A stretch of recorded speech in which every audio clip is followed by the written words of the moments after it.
Hello, everyone. I am Renown Zero, and we are back again talking about the new Ubisoft Plus and going over some things that the director of subscriptions at Ubisoft has said about gamers becoming comfortable with not owning their games. This comes to us from GamesIndustry.biz, the new Ubisoft Plus, and getting gamers comfortable with not owning their games. Ubisoft introduces its classic service to PC, and more to come on Activision Blizzard. Ubisoft has rebranded its subscription offering and introduced a new service for PC players. Ubisoft's main all singing, all dancing subscription offering has been rebranded to Ubisoft Plus Premium. This service is the one that features all new releases such as this week's Prince of Persia: Lost Crown. It costs $17.99 and is accessible via PC, Xbox, and Amazon Luna. In addition, the firm is adding Ubisoft Plus Classics on PC. The Classics option was already available to PlayStation players and features back catalog games like Far Cry 6 and Rainbow Six Siege. Quote, we looked at the consumer behavior and how people were interacting with our offer, and we saw an opportunity for us to evolve, explains Philippe Tremblay, director of subscriptions at Ubisoft. When we look at how gamers engage with our different games, we see that our back catalog is still very active and alive. So we saw an opportunity to offer these worlds to our consumers for a lower fee, and this is a response to the behavior that we saw from players. Tremblay says that the company has seen millions of subscribers over the last 4 years who have collectively played over 500,000,000 hours of gameplay. Some sign up to trial one game for a month or two, while others come in and stick around and play numerous titles. There are multiple behaviors, he explains. There are definitely a lot of people who come in for one game and then decide to buy it after. That's part of the reality, and that's okay with us. Ubisoft Plus Premium's price point exceeds, in some cases, what Xbox and PlayStation charge for their services.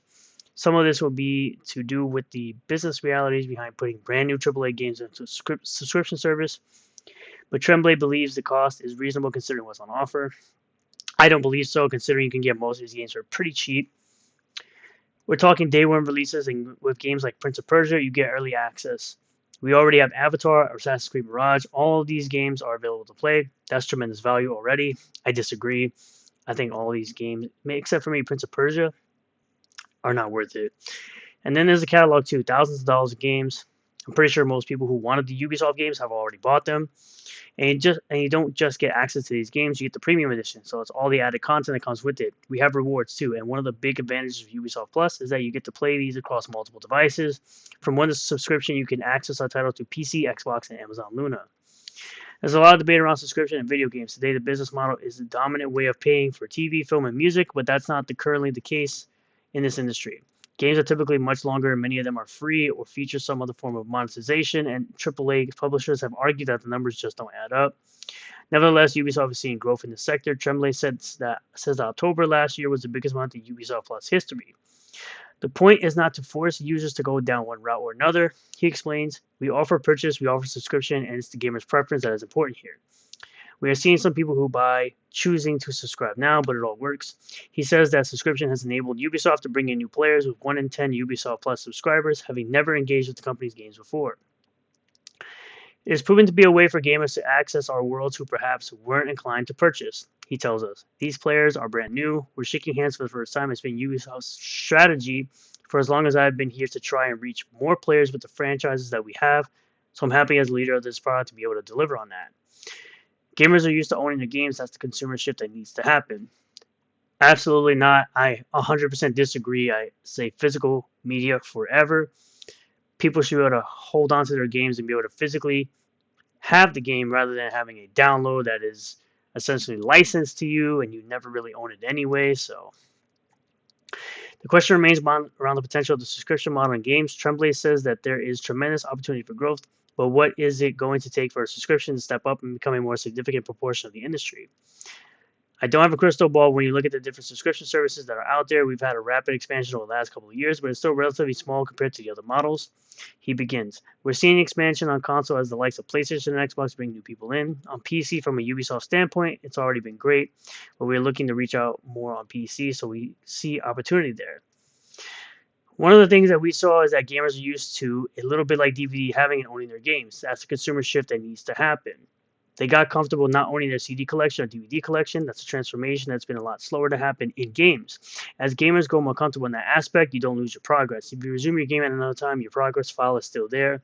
That's not been deleted. You don't lose what you've built in the game or your engagement with the game. So it's about feeling comfortable with not owning your game.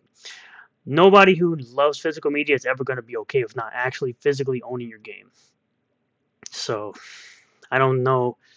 I mean, the shift to digital is pretty big at this point, but I don't think anybody is ever going to be able to, I don't think a lot of people are ever going to be able to fully commit to digital simply because having a physical game is way better. You can't modify the code, you can't add in patches, and they can't just pull it from a digital store and you no longer have access to a game that you purchased. When you buy a game physically, you own it forever. So I think at the end of the day, I don't think anybody really should be comfortable with an all digital future simply because of those things right there. Digital future means you're just paying for licenses. You don't really fully own a game.